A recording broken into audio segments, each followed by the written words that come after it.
नमस्कार। आप सबका बहुत बहुत स्वागत है। मैं धीरज सिंह आप सबको भौतिक विज्ञान के अंतर्गत इंटरमीडिएट अर्थात 12th के लिए न्यूक्लियर फिजिक्स नाभिकीय भौतिकी के बारे में आप लोग को बताएंगे, जिसके अंतर्गत 4 पाठ आता है। पहला पाठ होता है रेडियो एक्टिविटा, दूसरा पाठ होता है नाभिकीय संरचना, तीसरा पाठ होता है नाभिकीय ऊर्जा और चौथा पाठ होता है, यहाँ पे चौथा पाठ इस नाभिक के बारे में कंक्लूजन के रूप में एक पाठ, अर्थात कुल मिला के 4 पाठ इसके अंतर्गत होते हैं। और विभिन्न पाठों के बारे में हम लोग जानेंगे बहुत अच्छे से, एकदम सिंपल भाषा में। अगर किसी भी प्रकार से कोई समस्या होती है या कोई ऐसी होती है, उसके बारे में आप लोगों को बताने का प्रयास करेंगे। निश्चित रूप से चीज़ें समझ में आएंगी। कोई दिक्कत या कोई समस्या, किसी प्रकार से कोई समस्या होने वाली नहीं है, बस आप लोग ध्यान देना। जैसे हम आप लोग को न्यूक्लियर फिजिक्स के अंतर्गत नाभिकीय भौतिकी के अंतर्गत सबसे पहले न्यूक्लियर फिजिक्स की परिभाषा बताएंगे। न्यूक्लियर फिजिक्स होती क्या है, इसके अंतर्गत जिन पाठों को हम पढ़ेंगे उन पाठों को किस प्रकार समझना है, किस प्रकार जानना है, उसके बारे में हम आप लोग को बताएंगे। निश्चित रूप से चीज़ें बहुत अच्छे से समझ में आएंगी। हमको अपने गलतियों से सीख लेना है, सबक लेना है और हमको आगे बढ़ना है। किसी भी प्रकार से समस्या होने वाली नहीं है। अगर सभी चीज़ों को ध्यान से अच्छे माध्यम से पढ़ने का प्रयास करेंगे, बहुत अच्छे से समझ में आएगी न्यूक्लियर फिजिक्स।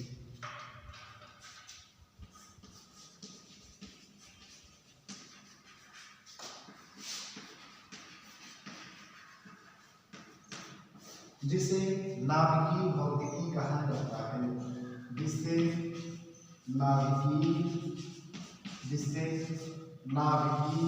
भौतिकी कहा जाता है, जिसे नाभिकीय भौतिकी कहा जाता है।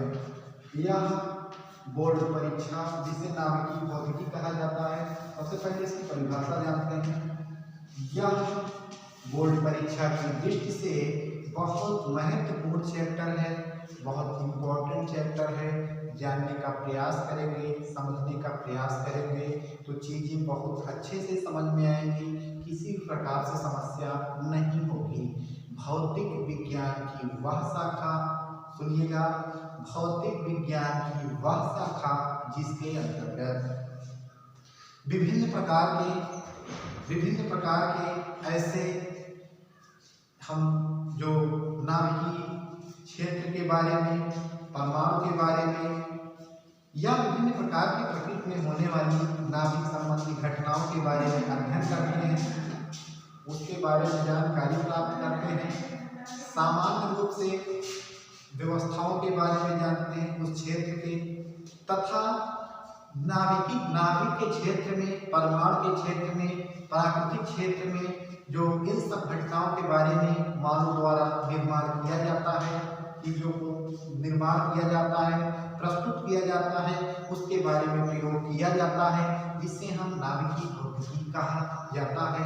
ध्यान देना, न्यूक्लियर फिजिक्स अर्थात नाभिक भौतिकी के अंतर्गत ही विभिन्न प्रकार के जो परमाणु बम आदि क्रियाएं होती हैं, इन सब चीज़ों के बारे में हम अध्ययन करते हैं। Atom, molecule, particle, alpha, beta, gamma, radio activity के अंतर्गत विभिन्न प्रकार की जिस चीज़ों को अध्ययन करते हैं, हम इन सब चीज़ों के बारे में, कणों के बारे में जो अध्ययन करते हैं, इसके बारे में जानकारी प्राप्त करते हैं, समझने का प्रयास करते हैं, जिससे नाभिकीय भौतिकी कहा जाता है। व्यवहारिक भाषा में यही होता है। लिख दे रहे हैं, भौतिक विज्ञान की वह शाखा, भौतिक विज्ञान की वह शाखा, भौतिक विज्ञान की वह शाखा, भौतिक विज्ञान की वह शाखा जिसके अंतर्गत भौतिक विज्ञान की वह शाखा जिसके अंतर्गत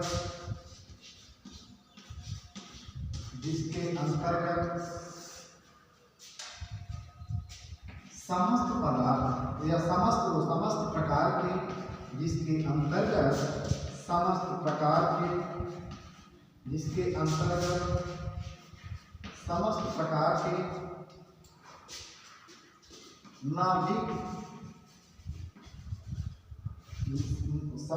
के नाभिक संबंधी परमाणु या उससे संबंधित तत्वों या उससे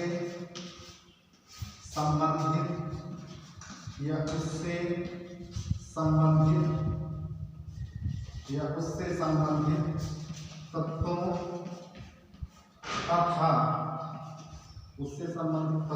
तथा अन्य विभिन्न प्रकार के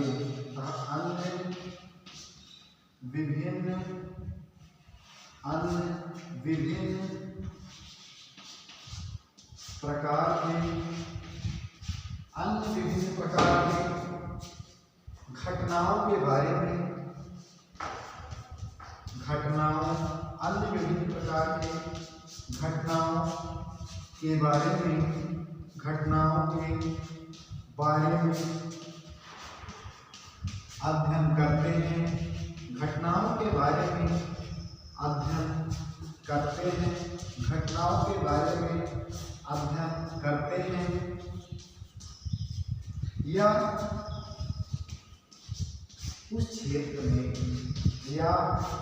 उस क्षेत्र में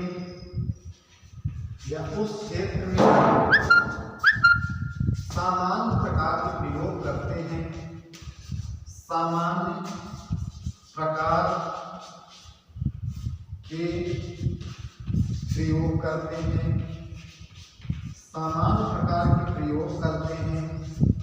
सामान्य प्रकार के प्रयोग को करते हैं। उससे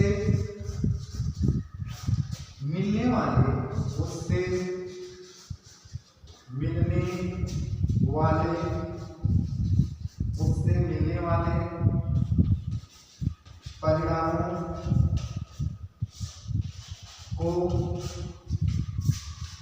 परिणामों को प्रस्तुत करना। उससे मिलने वाले ऊपर लिख दे रहे हैं, उससे मिलने वाले परिणामों को प्रस्तुत करना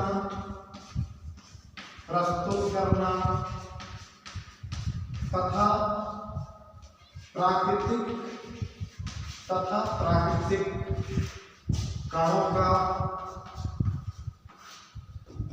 कणों का अल्फा बीटा गामा आदि किरणों का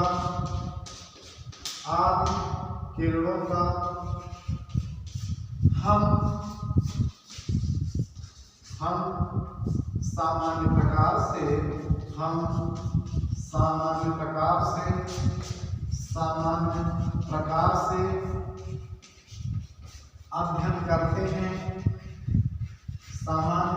से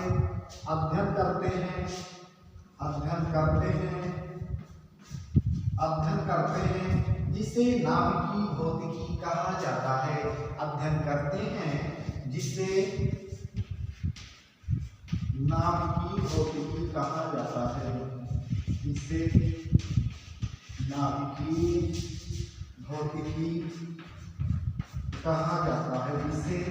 नाभिकीय भौतिकी कहते हैं या न्यूक्लियर फिजिक्स कहा जाता है। भौतिक विज्ञान की वह शाखा जिसके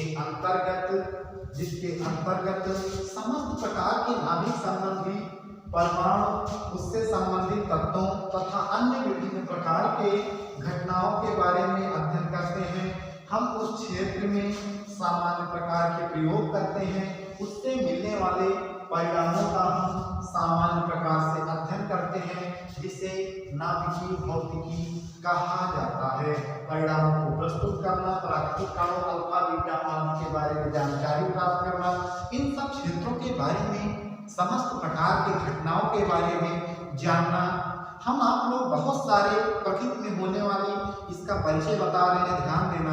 टॉपिक आप लोग को कल से इसके अंतर्गत पढ़ाया जाएगा।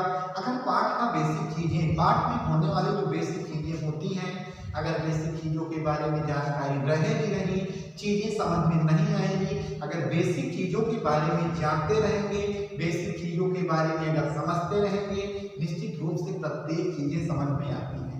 नाभिक आप लोगों को बताया, नाभिकीय फिजिक्स, इसके अंतर्गत पाठ का नाम, अपना पाठ का नाम बताया। हम सबसे पहले आप लोगों को कल रेडियो एक्टिविटी पढ़ाएंगे, रेडियो एक्टिविटी पढ़ाएंगे। रेडियो एक्टिविटी में अल्फा बीटा गामा क्या होता है इसके बारे में बताएंगे। उसके बाद नाभिक की संरचना, नाभिक क्या होता है इसके बारे में बताएंगे। इलेक्ट्रॉन प्रोटॉन परिकल्पना क्या होती है इसके बारे में चर्चा करेंगे। प्रोटॉन न्यूट्रॉन परिकल्पना क्या होती है। चूंकि धीरे धीरे एक क्रम से दूसरे क्रम में चीजें क्या कहते हैं जुड़ती चली जाती हैं, जैसे यहाँ दिया गया, अर्थात ये यहाँ पे समझाया गया, विभिन्न प्रकार से बताने का प्रयास किया गया। इन सब के बारे में हम जानकारी प्राप्त करते हैं, समझने का प्रयास करते हैं।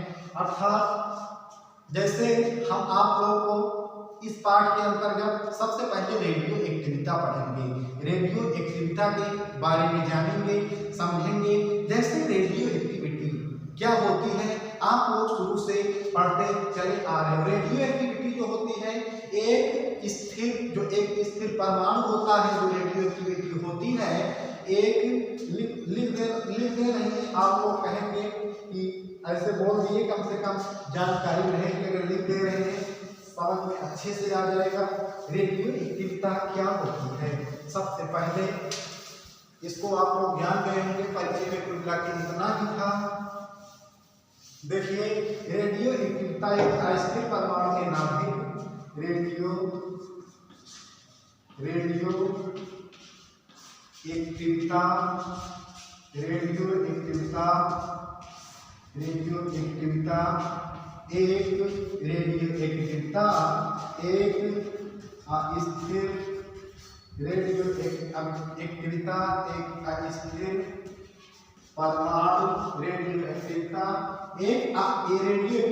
एक अस्थिर परमाणु के नाभिक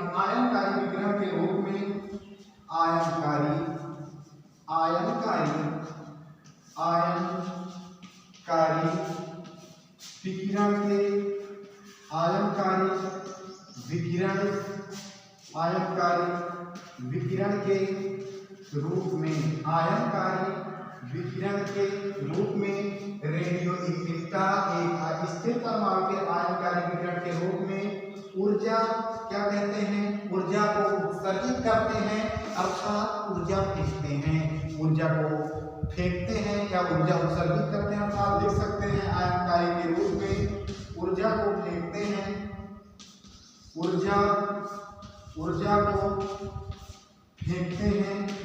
जो ऊर्जा होती है ऊर्जा को फेंकते हैं। रेडियो एक्टिविटी एक स्थिर परमाणु आयनकारी विकिरण के रूप में ऊर्जा को फेंकते हैं, अर्थात यह इसमें जो मुख्य प्रकार से बताया अल्फा बीटा गामा आदि किरणों की उत्सर्जन जो होता है रेडियो सक्रियता कहा जाता है। भी लिख सकते हैं अल्फा बीटा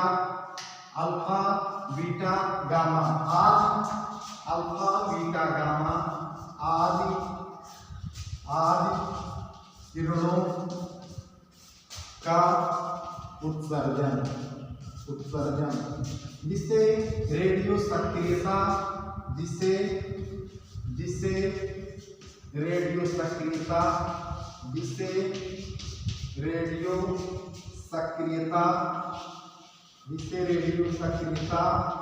या रेडियो धर्मिता कहा जाता है, जिसे रेडियो सक्रियता या रेडियो धर्मिता कहा जाता है, रेडियो धर्मिता कहा जाता है। हम आप लोग को एक चीज और बताना चाहते हैं इसके अंतर्गत, इसको आप लोग नोट कर लिए होंगे। देखिए सन 1896 ईस्वी